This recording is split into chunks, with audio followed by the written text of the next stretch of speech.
boys and girls. I am so glad to be able to read to you today. I'm finally getting to it.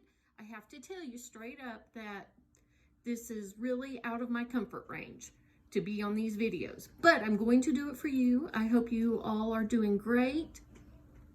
Look forward to seeing you all when you come back next fall or whenever we can get together, and I'll probably just pass you in the hallway.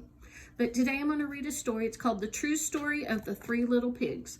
Now, you know that there are always two sides to every story. Well, we have the Three Little Pigs side. They've told their story all these years, but now we're going to hear the wolf side. Everybody knows the story of the Three Little Pigs, or at least they think they do. But I'll let you in on a little secret. Nobody knows the real story because nobody has ever heard my side of the story. There's nothing there but bricks. I'm the wolf, Alexander T. Wolf. You can call me Al. I don't know how this whole big bad wolf thing got started, but it's all wrong. Maybe it's because of our diet. Hey, it's not my fault wolves eat cute little animals like bunnies and sheeps and pigs. That's just the way we are. If cheeseburgers were cute folks, we would probably think you were big and bad too. But like I was saying, the whole big bad wolf thing is all wrong. The real story is about a sneeze and a cup of sugar. This is the real story.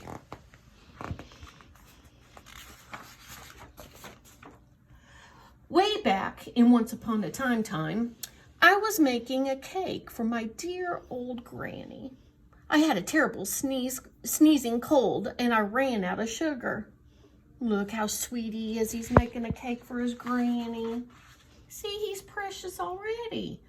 So I walked down the street to ask my neighbor for a cup of sugar. Now, this neighbor was a pig, and he wasn't too bright either. He had built his whole house out of straw. Can you believe it? I mean, who in his right mind would build a house out of straw?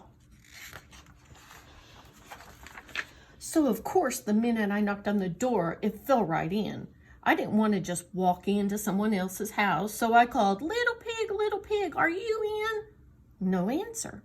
I was just about to go home without the cup of sugar for my dear old granny's birthday cake. That's when my nose started to itch. I felt a sneeze coming on. Well, I huffed and I snuffed.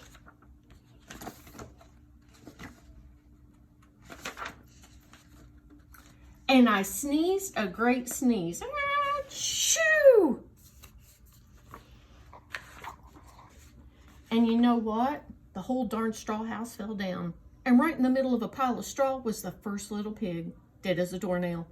He had been home the whole time. It seemed like a shame to leave a perfectly good ham dinner lying there in the straw, so I ate it up. Think of it as a big cheeseburger just lying there.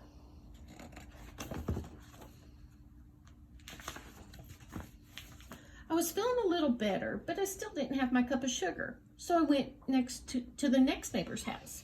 This neighbor was the first little pig's brother. He was a little smarter, but not much, and he had built his house of sticks.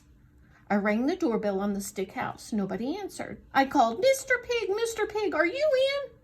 He yelled back, go away, wolf. You can't come in. I'm shaving the hairs on my chinny chin. I had just grabbed the doorknob when I felt another sneeze coming on. I huffed and I snuffed and I tried to cover my mouth, but I sneezed a great sneeze. And you're not going to believe it, but this guy's house fell down just like his brother's. When the dust cleared, there was the second little pig, dead as a doornail. Wolf's honor. Wolf's honor.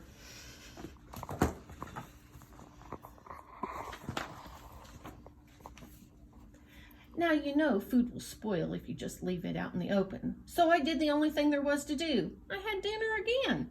Think of it as a second helping. I was getting awfully full, but my cold was feeling a little better, and I still didn't have that cup of sugar for my dear old granny's birthday cake. So I went to the next house, and this guy was the first and second little pig's brother. He must have been the brains of the family. He built his house of bricks. I knocked on the brick house. No answer. I called, Mr. Pig, are you in? And do you know what that rude little porker answered? Get out of here, wolf. Don't bother me again. Rude porker. Talk about impolite. He probably had a whole sack full of sugar, and you wouldn't give me even one little cup for my dear sweet old granny's birthday cake. What a pig. I was just about to go home and maybe make a nice birthday card instead of a cake when I felt my cold coming on. I huffed and I snuffed and I sneezed once again. Then the third little pig yelled, "And your old granny can sit on a pin." Well, they were rude, according to the wolf side of the story. Now, I'm usually pretty calm fellow, but when somebody talks about my granny like that, I go a little crazy. And when the cops drove up, of course I was trying to break down the pig's door. And the whole time I was huffing and puffing, sneezing and making a real scene. The big bad wolf. The rest, as they say, is history. The news reporter found out about the 2 pigs I had for dinner, and they figured a sick guy going to borrow a cup of sugar didn't sound very exciting, so they jazzed up that with all of that huff and puff and blow your house down, and they made me the big bad wolf. That's it, the real story. I was framed. But maybe you could loan me a cup of sugar? Please? That's it, guys. Thank you for watching, and I hope you all are doing well. I miss you, and I'll talk to you guys later.